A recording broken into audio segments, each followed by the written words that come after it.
Mesdames, Mesdemoiselles, Messieurs, bonjour. Vous avez devant vous le docteur Ali Kola Koïta, chargé du cours du droit des obligations à l'Université des sciences juridiques et politiques de Bamako, ancien chercheur maître assistant à la faculté de droit privé.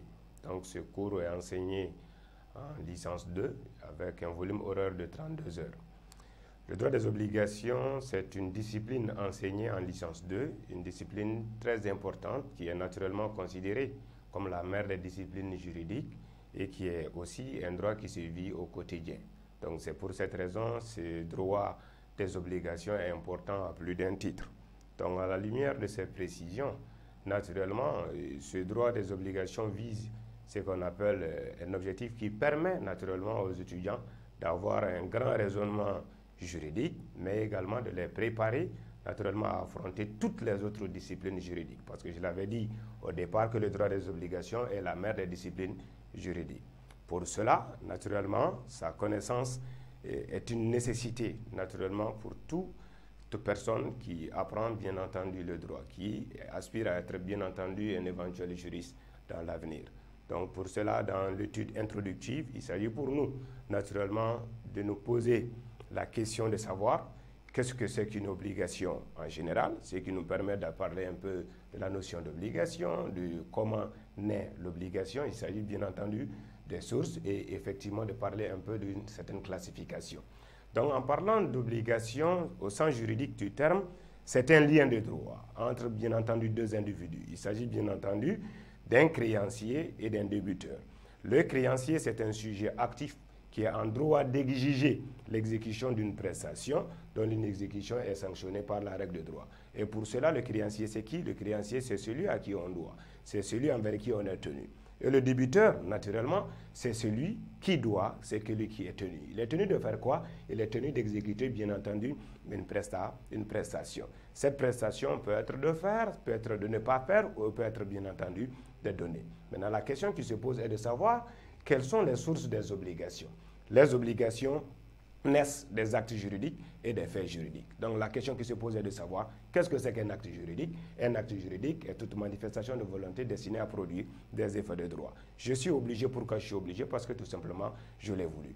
Le fait juridique, par définition, c'est un événement volontaire ou involontaire susceptible de produire des effets de droit sans que ces effets aient été spécialement recherchés par les parties. Exemple, la naissance, le décès. Alors que l'exemple de l'acte juridique, c'est par exemple le contrat. Donc la différence ici, bien entendu, c'est que dans l'acte juridique, il y a la volonté. Dans le fait juridique, il peut y avoir la volonté ou pas, parce que le fait juridique peut être volontaire ou involontaire. Et également, on va essayer de parler de la classification des obligations. Ici, on peut faire la distinction entre l'obligation de faire, l'obligation de ne pas faire et l'obligation de donner. Dans l'obligation de faire, il s'agit pour le débiteur de faire quelque chose. Exemple, un menuisier qui s'engage à fabriquer une armoire. Dans l'obligation de ne pas faire, il s'agit bien entendu d'une abstention. Ici, le débiteur est tenu de ne pas faire quelque chose. Exemple, le vendeur d'un fonds de commerce. Exemple, bien entendu, le salarié. Le salarié est tenu de ne pas concurrencer, bien entendu, son employeur. Et enfin, l'obligation de donner, il s'agit tout simplement de transférer la propriété d'une chose. On peut également faire la distinction, bien entendu, entre l'obligation de moyens et l'obligation de résultat. Maintenant, pourquoi cette distinction? C'est pour savoir à partir de quand le débiteur est en faute. Donc, à partir de là, l'obligation de moyens, le débiteur est tenu d'utiliser tous les moyens dont il dispose afin de parvenir à un résultat. Donc, exemple, l'obligation de médecin. Mais quant à l'obligation de résultat, le débiteur est tenu, coûte que coûte, vaille que vaille, advienne que pourra, pour atteindre bien entendu le résultat. Exemple, l'obligation du transporteur.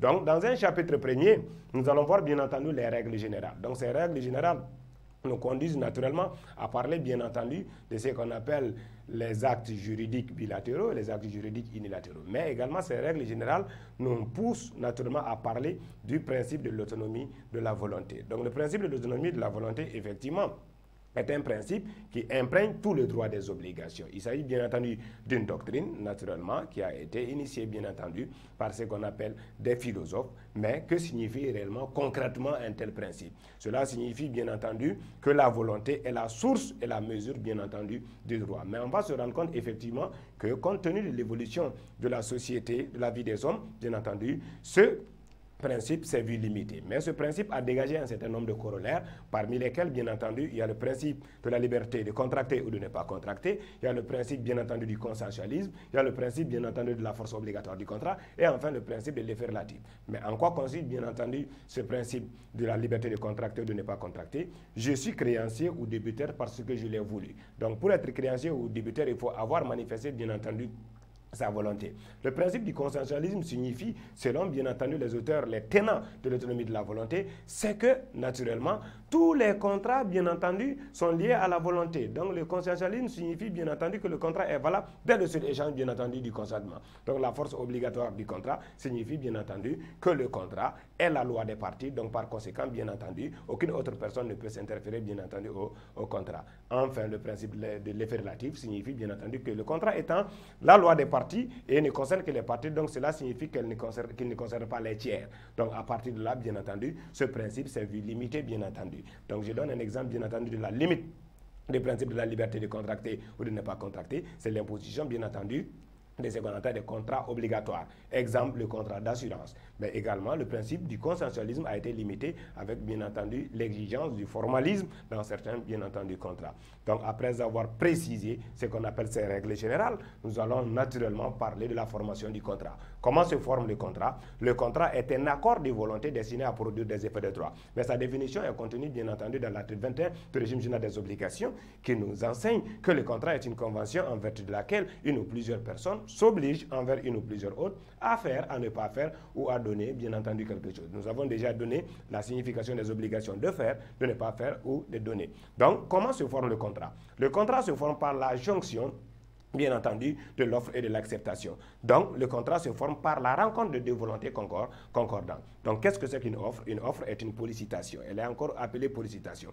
L'offre est une proposition par laquelle, bien entendu, une personne appelée, l'offrant ou le pollicitant, demande à une personne bien déterminée ou à un public, naturellement, la conclusion d'un éventuel contrat. Donc, lorsque cette offre a été acceptée, on peut dire que le contrat est formé. Donc, à partir de là, la question qui se pose est de savoir qu'est-ce que c'est que l'acceptation. L'acceptation, par conséquent, bien entendu, est la réponse positive apportée, bien entendu, à l'offre. Donc, c'est pour cette raison, lorsqu'il y a la jonction de l'offre et de l'acceptation, le contrat, il est formé. Mais la question qui se pose est de savoir est-ce que le silence équivaut naturellement à une acceptation. Nous savons que le silence est un comportement passif. Mais, en droit, il y a un principe qui est posé, le silence n'a pas de valeur juridique. Mais il y a des exceptions, parmi lesquelles on peut citer, bien entendu, trois, lorsqu'il existe des relations d'affaires antérieures entre les parties et lorsque, en réalité, cela est prévu par les usages ou lorsque, bien entendu, l'offre de contracter est destinée, ce qu'on appelle à l'intérêt du destinateur. Donc, à la lumière de ces précisions, pour que le contrat se forme, le contrat doit obéir, bien entendu, au respect d'un certain nombre de conditions. Il y a ce qu'on appelle des conditions de fond qui sont logées dans l'article 28 du régime général des obligations, parmi lesquelles, bien entendu, il y a le consentement, il y a la capacité, il y a l'objet, bien entendu, et la cause. Mais nous savons, bien entendu, que le législateur peut aussi exiger le respect d'une formalité ou d'un formalisme. Sans le respect de ce formalisme, le contrat n'est pas valable. Donc, c'est pour cette raison qu'il y a des conditions de fond, mais il peut y avoir aussi des conditions, bien entendu, de forme qui constituent naturellement la limite aux conditions de fond. Donc, une fois que ces conditions sont respectées, nous pouvons d'ores et déjà dire que le contrat est valablement formé. Mais la question qui se pose est de savoir, bien entendu, qu'est-ce que c'est qu'un consentement? Un consentement, c'est donner, bien entendu, son accord. Ce consentement doit exister, mais ce consentement doit aussi être intègre. Qu'est-ce qui est susceptible d'entacher le consentement? Il y a trois vices qui sont susceptibles d'entacher le consentement. Il s'agit de l'erreur, du dol et de la violence. Donc, l'erreur est une fausse appréciation de la réalité. Le dol est une tromperie. La violence, naturellement, est une contrainte physique ou morale exercée, bien entendu, sur un contractant en vue d'amener à donner son consentement.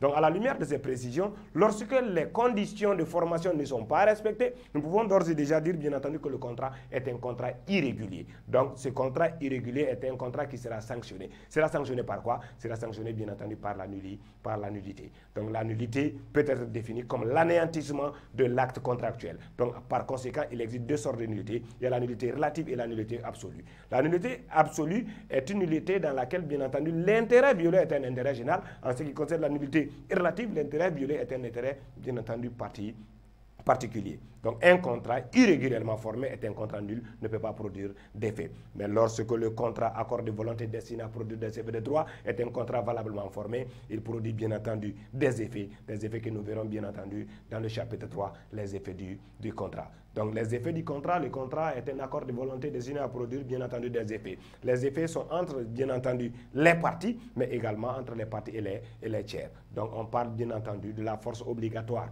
du contrat. Le contrat est la loi des parties. Lorsque le contrat est valablement formé, c'est la loi des parties. Donc ce contrat, bien entendu, est la loi des parties. Il s'impose à tout le monde. Il s'impose aux juges, il s'impose bien entendu aux législateurs. Mais la question que l'on se pose ici est de savoir, bien entendu, où se trouve le fondement textuel, naturellement, des effets du contrat, de la force obligatoire du contrat. Il est contenu naturellement dans l'article 77 du régime général des obligations qui dispose naturellement que les conventions légalement formées tiennent lieu de là ce qu'ils les ont faites. Mais ce principe n'est pas un principe absolu, c'est un principe bien entendu qui a des atteintes, qui a des limites, naturellement, qui a des dérogations. Mais les effets du contrat également concernent bien entendu les tiers. Les tiers, ce sont bien entendu les étrangers. Ce sont des personnes qui n'ont pas pris partie bien entendu au contrat. Donc il s'agit bien entendu d'un principe, naturellement, qu'on appelle le principe de l'effet relatif ou le principe de la relativité des conventions. Donc, ce principe également est posé par l'article 78 du régime des obligations qui nous enseigne que les conventions n'obligent que les parties contractantes, elles ne nuisent pas aux tiers, elles ne profitent que dans les conditions déterminées par la loi. Mais la question qui se pose est de savoir, c'est d'identifier qui sont tiers. Donc, il y a ce qu'on appelle d'abord les tiers absolus, qu'on appelle les penitus extraneis. Ces tiers absolus, ce sont des tiers qui n'ont aucun lien, bien entendu, avec le contrat. Donc c'est à l'égard de ces tiers, bien entendu, que le principe de la relativité joue pleinement, naturellement, ce qu'on appelle tout son étendue, tous ses effets. Mais au-delà, bien entendu, des tiers absolus qui sont les penitus extraneis, il y a ce qu'on appelle les créanciers, il y a ce qu'on appelle les ayants cause à titre universel et les ayants cause à titre particulier. Donc il s'agit bien entendu soit des héritiers, mais également bien entendu des créanciers. Nous savons bien entendu que les créanciers sont des personnes, naturellement, qui sont tenues, naturellement, de réclamer leurs créances. Mais leur gage général, c'est le patrimoine de leur débiteur. Nous savons qu'un créancier peut ne pas avoir, bien entendu, ce qu'on appelle une garantie, mais sa garantie, c'est le patrimoine de son débiteur. Donc c'est pour cette raison, nous pouvons d'ores et déjà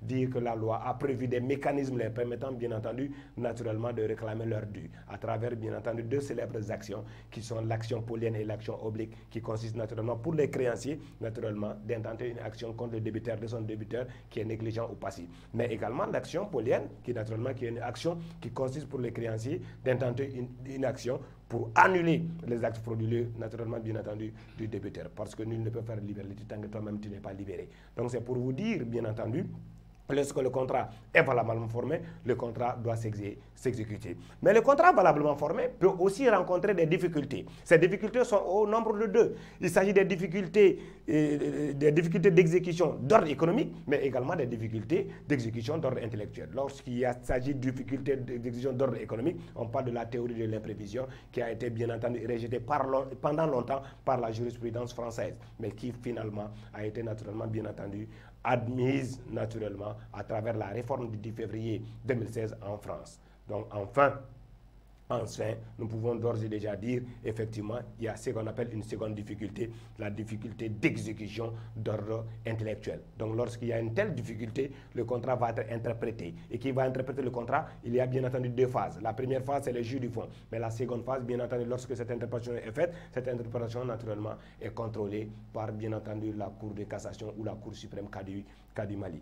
Donc, à la lumière de toutes ces précisions, nous pouvons d'ores et déjà dire, bien entendu, que tout juriste qui aspire à être juriste dans l'avenir doit naturellement apprendre, comprendre et maîtriser, bien entendu, le droit des obligations. Nul juriste qui ne maîtrise pas le droit des obligations, bien entendu, ne mérite pas l'appellation, bien entendu, de juriste, parce que tout simplement, on peut faire toute sa vie sans jamais rencontrer le droit pénal, mais on ne peut pas vivre une journée de sa vie sans rencontrer, bien entendu, le droit des obligations. Soit on a acheté, soit on a vendu, soit on a causé, bien entendu, du dommage à autrui. Donc c'est pour vous dire en quelque sorte l'importance, bien entendu, de cette discipline que tous les étudiants qui aspirent naturellement à être bons juristes doivent naturellement, bien entendu, maîtriser cette discipline.